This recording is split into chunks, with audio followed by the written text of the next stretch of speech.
आमचे प्रेरणास्थान देशाचे नेते राष्ट्रवादी काँग्रेस पक्षाचे राष्ट्रीय अध्यक्ष आदरणीय अजितदादा पवार साहेब 30 सप्टेंबरला दुपारी 2 वाजता जनसन्मान यात्रेनिमित्त उदगीर शहरामध्ये त्या ठिकाणी येत आहेत आणि उद्या दुपारी 2 वाजता आल्यानंतर ते पहिल्यांदा राष्ट्रवादी काँग्रेस पक्षाच्या वतीनं त्यांचं स्वागत उदयगिरी महाविद्यालयाच्या मैदानावरती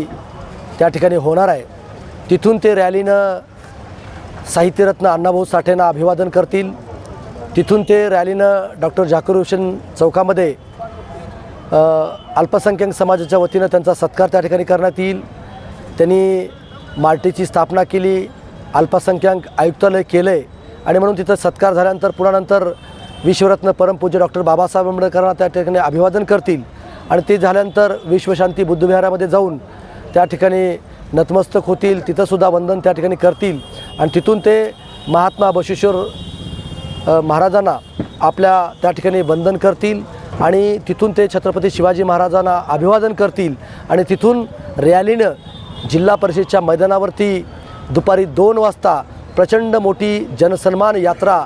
माननीय अजितदादा पवार साहेबांची त्या ठिकाणी होईल। त्यांच्याबरोबर धनंजय मुंडे साहेब असतील, आदिती तटकरे मॅडम असतील, हाशन मुश्रीफ साहेब त्या ठिकाणी असतील आणि आदरणीय सुनीलजी तटकरे साहेब त्या ठिकाणी असतील। अशा अनेक मान्यवर मराठवाड्यातले बाबासाहेब पाटील साहेब असतील, विक्रमजी काळे साहेब असतील किंवा जिल्ह्यातले अनेक मान्यवर त्या सभेस त्या ठिकाणी उपस्थित राहणार आहेत आणि विशेष म्हणजे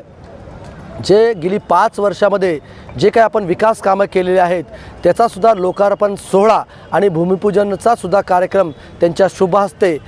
उद्या 30 सप्टेंबरला त्या ठिकाणी होणार आहे। म्हणून मला आपल्या चॅनलच्या मार्फत सर्व जनतेला मला विनंती करायची आहे की उद्या दुपारी 2 वाजता आपण जिल्हा परिषदेच्या मैदानावरती मोठ्यात मोठ्या संख्येनं जास्तीत जास्त जनतेनं आपण त्या ठिकाणी उपस्थित राहावं अशी नम्र विनंती करतो। मी येणार आहे, तुम्ही पण या।